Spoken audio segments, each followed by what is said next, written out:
इस वक्त मैं मां गंगा यमुना उद्गम स्रोतों का दौरा कर रहा हूं और जिस जगह पर मौजूद हूं मणिकर्णिका का घाट, उत्तर काशी यानी भारत की दो ही काशी, वाराणसी की बनारस काशी और उत्तर की उत्तर काशी, जिस जगह पर मौजूद हूं मां गंगा यमुना का प्रकट्य यही इसी जिले से होता है। और मैं यदि मणिकर्णिका घाट की बात करूं, ये वो घाट है जहां पर मां पार्वती जब स्नान करने आई थी तो माँ के मणियों की बनी हुई कुंडल इस जगह पर छूट गई थी, इसीलिए इसको मणिकर्णिका घाट कहा जाता है। और बताया जाता है कि पूर्व में इस जगह पर बहुत बड़ा एक कुंड था जहाँ पर माँ पार्वती ने स्नान किया था।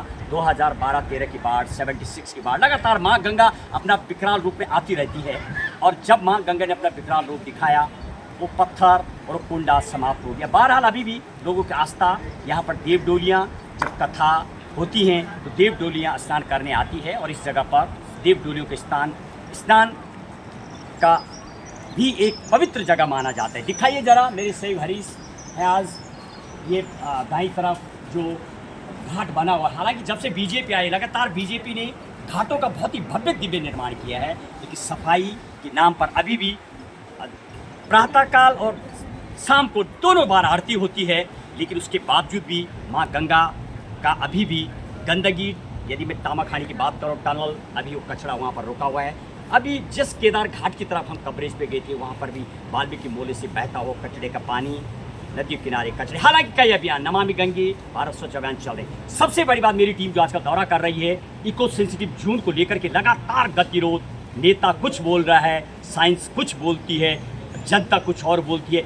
बताएंगे आपको अपने जनहुंकार एपिसोड में क्या है इको सेंसिटिव जोन, क्या कह रही जनता, क्या है इसके प्रभाव, हटना चाहिए नहीं, यहीं से ही इको सेंसिटिव जोन चालू हो जाता है। और माँ गंगा का प्रकट्य जहाँ से होता है यानी तपोवन, नंदनवन, रक्तवन, सुमेरु पर्वत, मेरु पर्वत, गौमुख तक इको सेंसिटिव जोन लगा हुआ है जहाँ पर कोई भी खनन अभी नहीं चलता है। बहरहाल हटाने को लेकर के उसको समाप्त करने के लिए भी लगातार कई राजनेता उतारू हैं, उनसे भी बातचीत करेंगे, देंगे आपको विशेष जानकारी। दिखाइए माँ गंगा का जो स्वरूप है।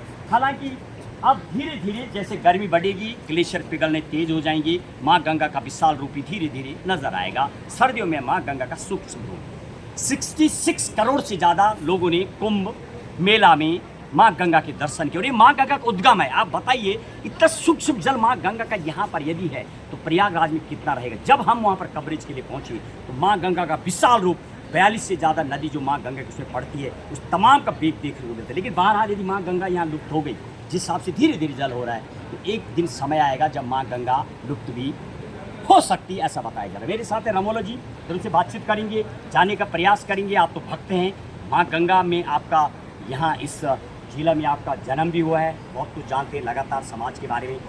रमोला साहब, आपको बहुत बहुत स्वागत है। इको सेंसिटिव जोन को लेके सरकार गतिरोध, जनता में बराबर दो मत में लोग चल रहे हैं। कुछ कहते हैं हटना चाहिए क्योंकि रोडें नहीं बन रही गाँव में, रोडों की जो ज़्यादा विशाल भटवाड़ी जो विकास खंड है वहाँ पर कुछ कार्य रुके हुए, ऐसा लोगों का कहना है। हालांकि इसी घटने से खनन भी चालू हो जाएगा। आप इस पर क्या मत रखते हैं और क्या बोलना चाहते हैं? मैं तो ये चाह रहा हूँ कि हमारे भारतीय जनता पार्टी में जब से नरेंद्र भाई प्रधानमंत्री बने, गुजरात में भी वो 15 साल तक मुख्यमंत्री रहे, उन्होंने अच्छा काम किया और 10 साल पूरे भी हो गए, उन्होंने अच्छा काम किया है। जो चीज़ आज तक नहीं बनी वो उन्होंने बन के दिखा दिया। 10 साल में उन्होंने नहीं इसकी इतना बात करें, विकास किया। मैं चाहता हूँ गंगा जी के बारे में बताइए। गंगा जी के बारे में ये है, यहाँ पर मेरे सामने 5 बार आपदा मेरी ज़िंदगी में आ गया है, जिसमें कि हम लोग बहुत बेघर हो गए। हमारा मकान दिलवत पुल के पास है जहाँ पर कि 5 गाड़ियाँ हमारी बह गई और उनका पता नहीं चला।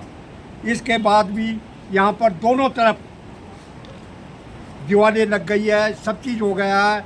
हम चाह रहे हैं कि वैसे तो माननीय प्रधानमंत्री जी वहाँ से 43 0 पॉइंट झील से लेकर और गंगोत्री तक, गौमुख तक, पूरे हिमालय पर्वत तक, बॉर्डर एरिया तक इसको बर्फ जोन घोषित किया जाए। ऑलरेडी उत्तरकाशी ऊपर है रमोला साहब, ये अब क्या होना चाहिए? आप हटने के मूड पर है?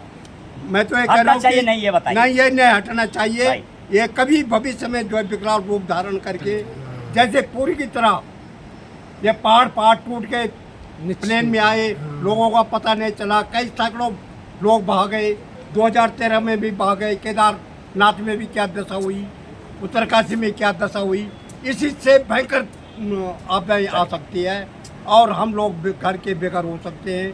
हम तो माननीय प्रधानमंत्री जी से या हमारे हिंदू समाज के हमारी जो धार्मिक क्षेत्र है इनको अथावत वैसे ही रहने दिया जाए, नहीं तो यहाँ पर कभी भी विकराल रूप धारण करके हम लोग यहाँ से तबाह होंगे। चलिए, बहुत बहुत धन्यवाद आपके लिए थे रमोली जी। लगातार खास तौर पर जब नेताओं से बात करते हैं, जनता से बात करते हैं, तो लोग बराबर बड़ी प्रधानमंत्रियों की बातें भी करते हैं, हटाने न लेकर, तो ठीक है। बहरहाल सटीकता ये है कि इको सेंसिटिव से क्या प्रभाव पड़ेंगे हम जानने का प्रयास कर रहे हैं।